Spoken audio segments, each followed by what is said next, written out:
Est-ce que vous sentez que le temps vous file entre les doigts et que votre forme en paye le prix? Eh bien, ne laissez absolument pas votre santé passer au second plan. C'est pour cela que dans cette vidéo, je vais vous révéler mon secret pour rester en forme et avoir un corps sculpté, même si vous avez un emploi du temps chargé comme pas possible. Alors ne manquez absolument pas ça, c'est maintenant ou jamais.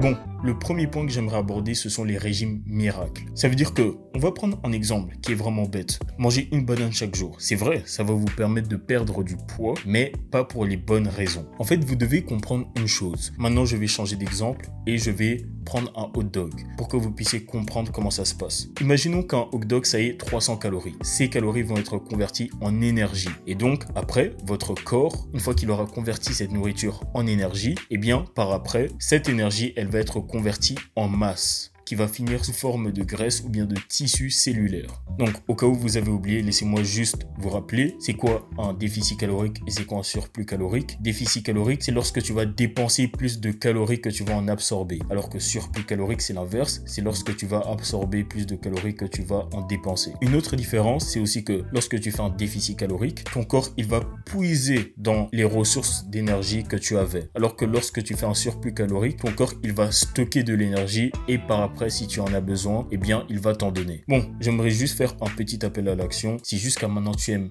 bien la vidéo, tu aimes la valeur que je te transmets, les informations que je te transmets, n'hésite pas à liker et à t'abonner. Bon, on va reprendre l'exemple de la banane. Bien sûr, la banane, en mangeant une banane par jour, ça va vous permettre d'être en déficit calorique et de perdre du poids, bien sûr, et aussi du gras. Tu vois, ça respecte parfaitement le principe de déficit calorique. Tu consommes moins que tu dépenses. Mais vous devez comprendre une chose, c'est que vous pouvez manger tout ce que vous voulez tant que vous restez en déficit calorique et que vous mangez le nombre de protéines dont vous avez besoin. Donc, s'il vous plaît, de toute façon, vous n'allez pas tenir si vous mangez seulement une banane.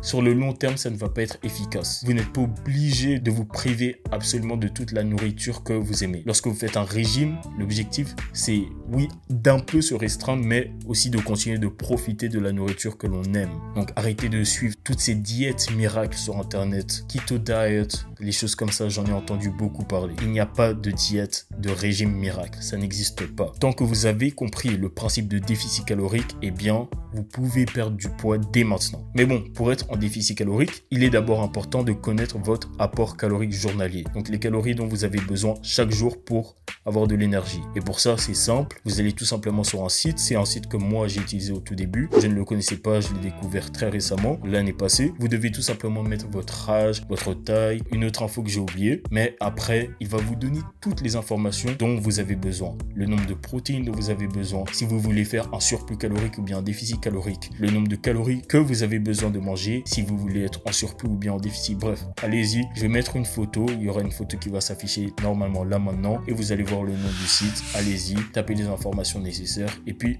on sera bon. Mais ne vous inquiétez pas, je vais aussi mettre le lien en description si c'est nécessaire. Bon, je vais vous expliquer un peu comment ça marche. Imaginons que le site vous donne 3500 comme votre apport calorique journalier. Si vous voulez faire un déficit calorique, vous pouvez par exemple retirer 1000 calories de celui-ci. Mais c'est mieux de retirer entre 500 et 700. Donc vous allez retirer par exemple 500 calories. Maintenant, vous devez manger 2500 calories chaque jour pour être en déficit calorique.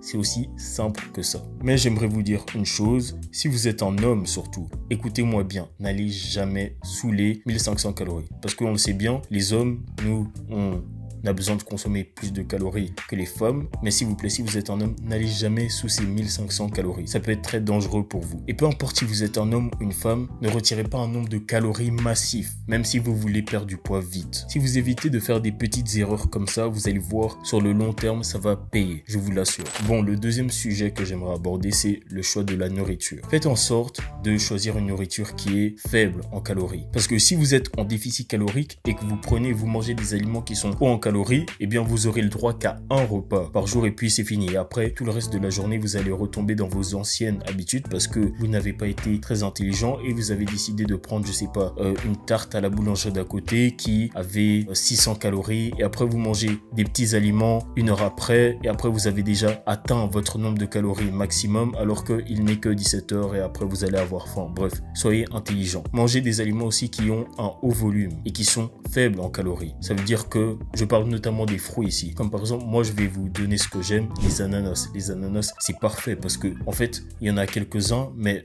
vous mangez un paquet d'ananas et après vous vous sentez calé. Et en plus de ça, c'est bénéfique parce que ça vous fait prendre, allez, quasiment rien en calories. Même chose pour les tomates, même chose pour la salade, même chose pour les concombres. Même chose pour tout. Et la dernière chose que j'aimerais mentionner par rapport à l'alimentation, mangez le nombre de protéines qu'il vous faut. Absolument. C'est crucial. Pourquoi? Parce que lorsque, en fait, vous faites un déficit calorique, déjà, ce que vous devez savoir, ce que vous devez comprendre, c'est qu'on ne veut pas forcément perdre de la masse, mais surtout de la masse graisseuse. On veut perdre de la graisse lorsqu'on est en déficit calorique. Et en fait, lorsque vous êtes en déficit calorique, vous avez besoin de maintenir l'effort musculaire en faisant du sport et vous avez aussi besoin de manger assez de protéines parce que vous le savez déjà tous, les protéines vont donner le signal nécessaire au corps pour que le corps il se rende compte qu'il doit réparer et empêcher la perte progressive des muscles. Parce que laissez-moi vous dire une chose, lorsque vous faites un déficit calorique et que vous perdez de la graisse, vous perdez aussi en fait de la masse musculaire parce que justement pour prendre de la masse musculaire, vous avez besoin de manger plus, donc de faire un surplus calorique, de donner plus à votre corps. Mais lorsque vous êtes en déficit calorique, vous donnez moins à votre corps. Et donc, il faut absolument conserver les muscles. Vous n'êtes pas obligé de devenir un bodybuilder, mais vous devez absolument conserver les muscles pour avoir, vous voyez, quand vous allez perdre du poids, pour que ça ait au moins une forme que vous allez aimer voir lorsque vous allez vous regarder dans le miroir. Sinon, ça va juste fondre et c'est pas très beau.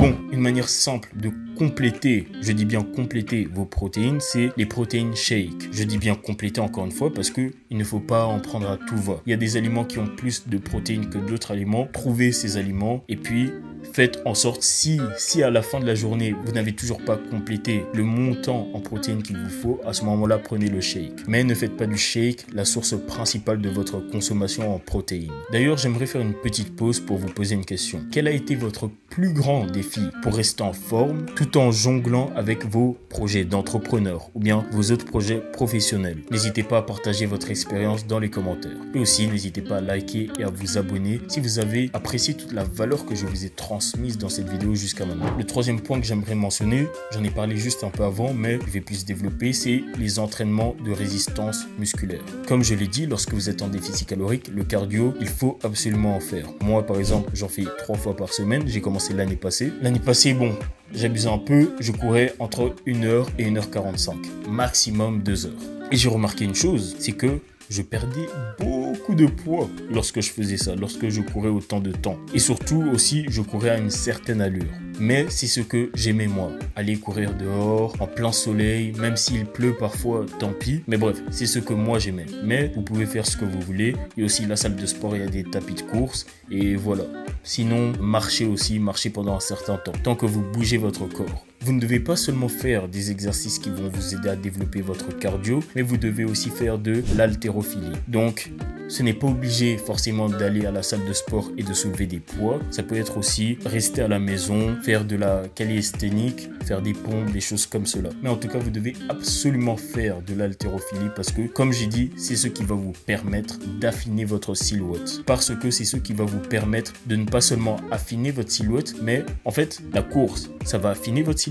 Ensuite, l'haltérophilie, c'est ce qui va permettre un peu de former, de donner une forme. C'est comme si, vous vous souvenez, il y a quelques années, les slimes étaient à la mode. C'est comme si on avait un slime et avec nos mains, on essayait de lui donner une certaine forme. Ou bien même une pâte à modeler. Pâte à modeler, c'est encore mieux. On a une pâte à modeler, elle est un peu dure, elle est un peu plate comme ça. Vous voulez lui donner la forme d'un T, du coup, vous la tirez comme ça. Vous la tirez verticalement, vous la tirez horizontalement et hop, là, ça a la forme du T. C'est exactement la même chose. Bon, désolé, peut-être que ma comparaison était vraiment très nulle, mais je pense qu'elle était quand même compréhensible.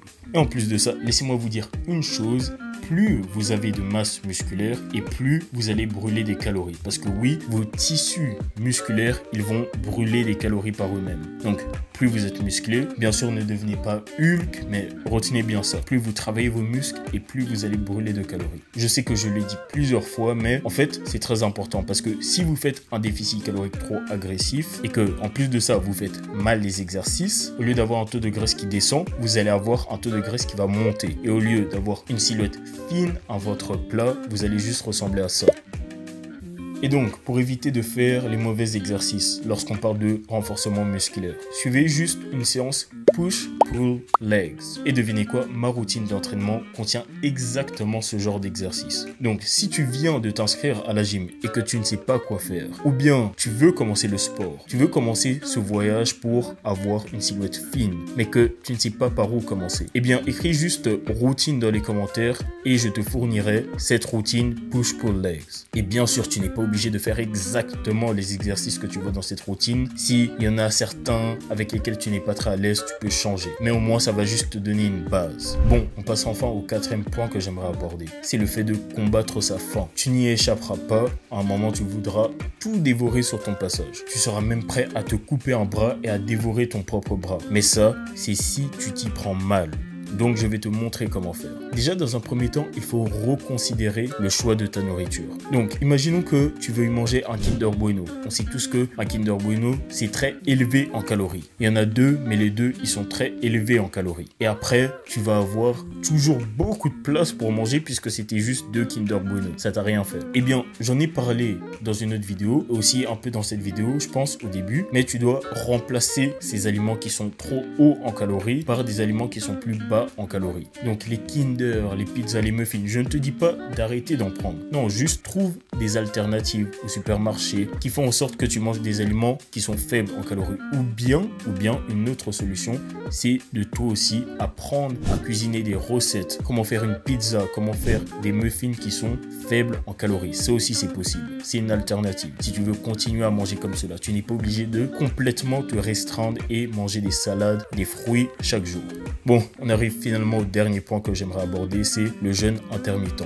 Moi, personnellement, depuis l'année passée, j'ai découvert le jeûne intermittent et je fais surtout le jeûne 16-18. Donc pendant 16 heures, je ne mange pas et pendant 8 heures, je peux manger. Mais laissez-moi vous dire une chose, comme j'étais en train de dire, ne poussez pas votre corps à des extrémités. Ça veut dire quoi? Ça veut dire que si à un moment, vous vous sentez vraiment pas bien et que vous sentez que vous avez besoin de manger, eh bien, manger tout simplement. Moi l'année passée il m'arrivait ça, j'étais bien voilà dans mon jeûne intermittent, puis un jour, vous ne pouvez pas imaginer, je ressentais des douleurs atroces dans mon ventre. Au début voilà, je suis allé dans la cuisine, j'ai pris un peu de lait, j'ai pris un peu d'eau, voilà, et je me suis dit ça va passer. Après, je suis remonté dans ma chambre, ça continuait. Et là, je me suis dit, juste pour aujourd'hui, je vais faire une exception et couper le jeûne intermittent. Et donc, j'ai mangé. Et il m'est arrivé la même chose il y a 2 semaines, je pense. J'étais encore en jeûne intermittent et là, je ressens la même chose. Là, j'étais à l'école.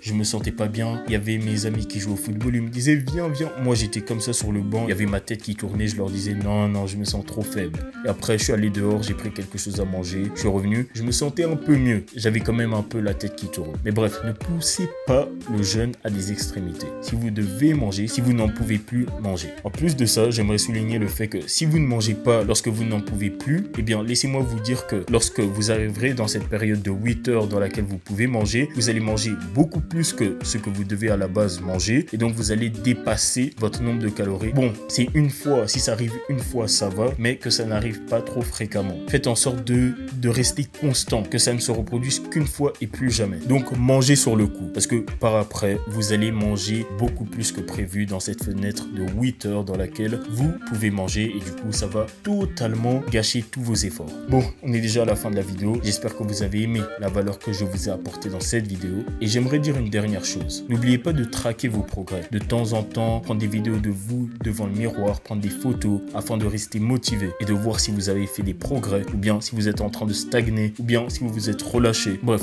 persévérez jusqu'au bout et vous verrez qu'à la fin, vous serez absolument très fier de vous. Bref, on se retrouve dans une prochaine vidéo.